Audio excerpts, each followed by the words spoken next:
ప్రముఖ జాతీయ నాయకుడు సంఘ సేవకుడు శ్రీ ప్రకాష్ ఆదినారాయణరావు గారి ఆరోగ్య పరిస్థితి ఇంకా ఆందోళనకరంగా ఉన్నది.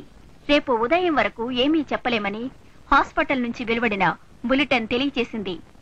పరిస్థితిని బట్టి శ్రీ ప్రకాష్ ఆదినారాయణరావు గారిని చికిత్స నిమిత్తం అమెరికా పంపేందుకు ఏర్పాట్లు జరుగుతున్నాయి.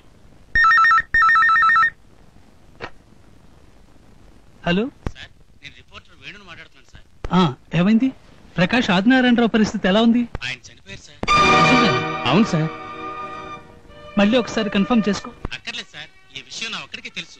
తెల్లవారుజాము వరకు ఈ వార్త బయట పెట్టరట. అయితే ఈ వార్త మన ఒక్క పేపర్లోనే వస్తుందన్నమాట. Yes sir. Very good.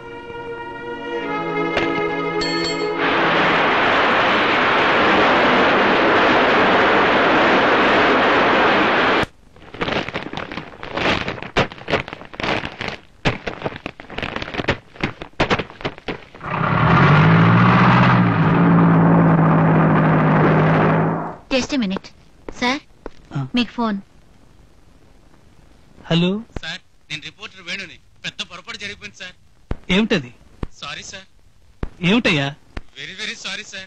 Shut up. ఏం జరిగిందో చెప్పు. ప్రకాష్ ఆదినారాయణరావు గారు చనిపోలేదు సార్. స్టూపిడ్. నిజమా? అవును సార్, ఇప్పుడే తెలిసింది. ఆయన మళ్ళీ కోలుకుంటున్నారు. ప్రాణం తీసావు కదయ్యా. పేపర్లన్నీ డిస్పాచ్ అయిపోయినాయి. ఇప్పుడు ఏం చేయమంటావు నన్ను?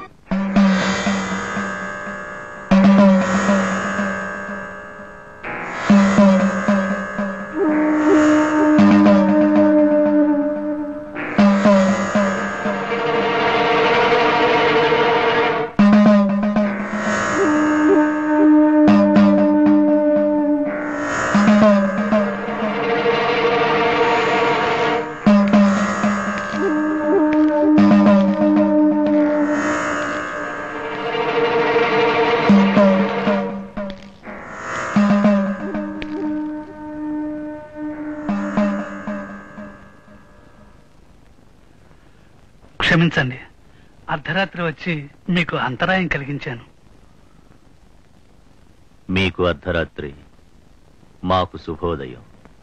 మీ కార్యక్రమాలు ఈ సమయానికి ముగుస్తాయి, మాకు ఆరంభం అవుతాయి. చెప్పండి. నేను ఒక పొరపాటు చేశాను. పత్రికల వాళ్ళు పొరపాట్లు రాస్తారే తప్ప పొరపాట్లు చేయరే. రాయడంలోనే పొరపాటు జరిగింది. జరిగితే ఓ చిన్న సవరణ వేస్తే సరిపోతుందిగా. సవరించుకునేలోగా నా పత్రిక క్షౌర కళ్యాణం అయిపోతుంది. అంత పెద్ద పొరపాట? అవును. ప్రజాసేవకులు, ప్రజాబంధు ప్రకాష్ ఆదినారాయణరావు గారు చనిపోయారని వార్త వేశారు. అవును. మా రిపోర్టర్ తొందరపడి వార్త తెచ్చాడు. పత్రికలన్నీ వెళ్లిపోయాయి. ఈ పాటికి అన్ని చోట్ల చేరుతూ ఉంటాయి. తీరా చూస్తే ఆయన క్షేమంగానే ఉన్నారు. అదే నాకేం చేయాలో తెలియడం లేదు. ఈ వార్త అబద్ధం అని తెలిస్తే ఆయన అభిమానులంతా నా కార్యాలయాలన్నింటినీ బాంబులు పెట్టి కాల్చేస్తారు. అవును. ఈ ప్రమాదం నుండి రక్షించగలిగిన వారు మీరొక్కరే. మీరెళ్ళి ప్రశాంతంగా పడుకోండి. ఎలా చేస్తారు? నేను చేసేది చెప్పను, చెప్పిందే చేస్తాను.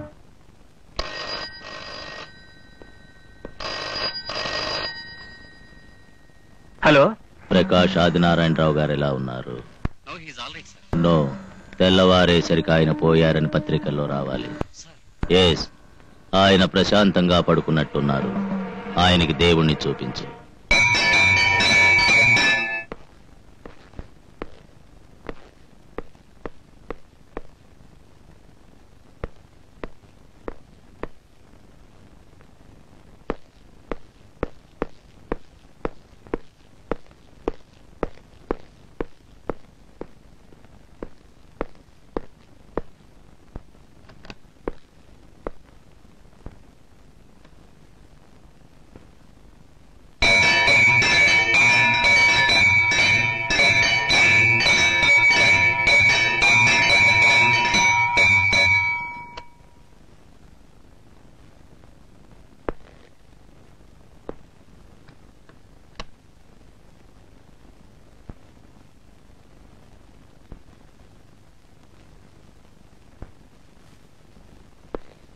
నీ రుణం ఎలా తీర్చుకోవాలో తెలియడం లేదు. తెలియక్కర్లేదు. ఎలా తీర్చుకోవాలో నేనే చెప్తాను. చెప్పండి, ఎంత ఇవ్వమంటారు? ఇది రూపాయి కట్టలతోనూ అమెరికా డాలర్స్ తోనూ తీరేది కాదు. సత్తే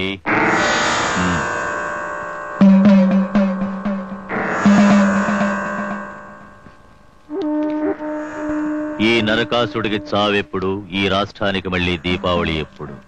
అది నా గురించి మీ పేపర్లో రాసిన editorial. Sorry, I'm very sorry.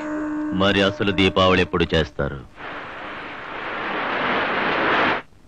నిన్నటి వరకు బంగారు కోటయ్య దేశానికి నరకాసురుడు అని తిట్టి రాసిన పేపరు ఈ రోజేంటి ఇలా దేవుడని రాసింది? ఏంటి భాష మారిపోయిందా లేక ఎడిటర్ మారిపోయాడా? అదే అర్థం కావటం లేదు.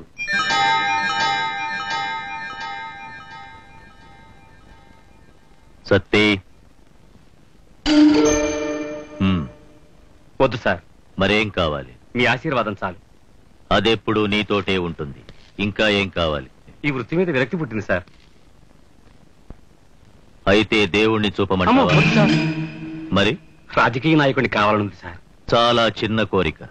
ఇంకా మంత్రి కావాలనుంది సార్. ఏ మంత్రి కావాలి? డాక్టర్ని కదా. హెల్త్ మినిస్టర్ అయితే. రాత్రి సీఎం భోజనానికి వస్తున్నాడు, నువ్వు కూడా రా. రేపు ఎల్లుండి 11 గంటలకి ప్రమాణ స్వీకారం.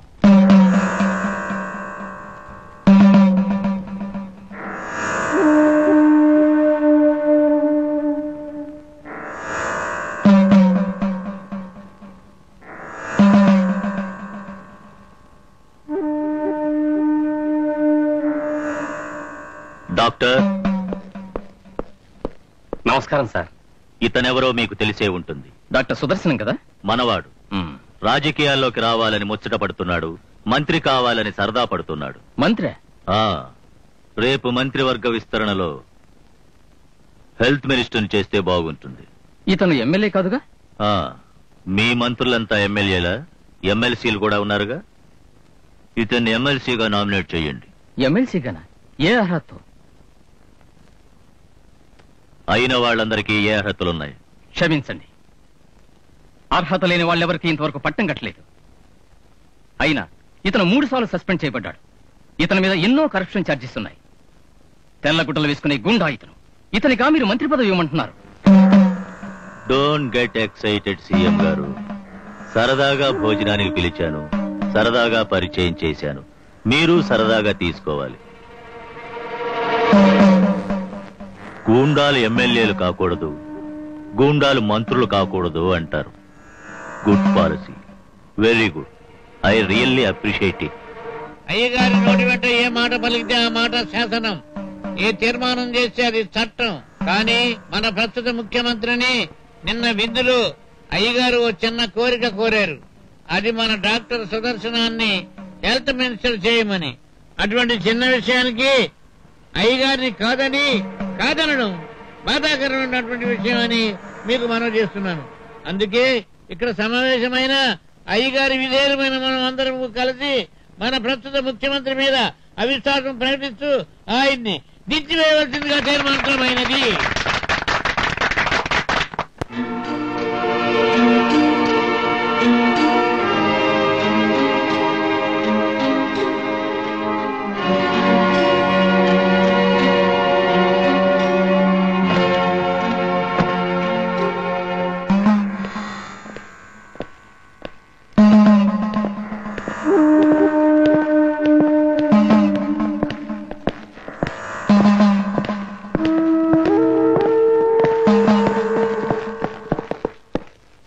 ఇప్పుడు మన లెజిస్లేచర్ పార్టీ లీడర్ ఎన్నిక జరగబోతుంది.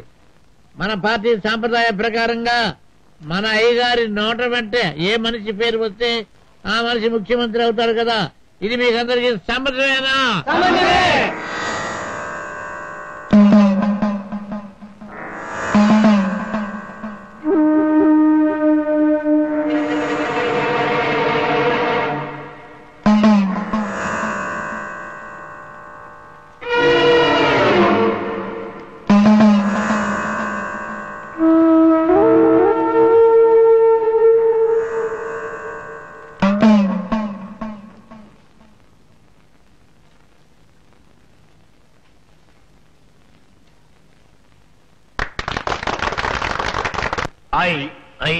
Kannabathula Bullabbai do swear in the name of God do swear in the name of God that I will faithfully execute the office of Chief Minister execute the office of Chief Minister and discharge its functions and will to the best of my ability preserve,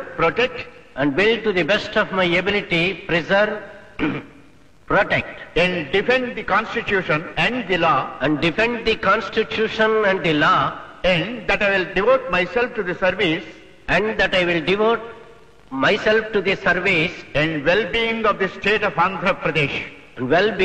the state of Andhra Pradesh.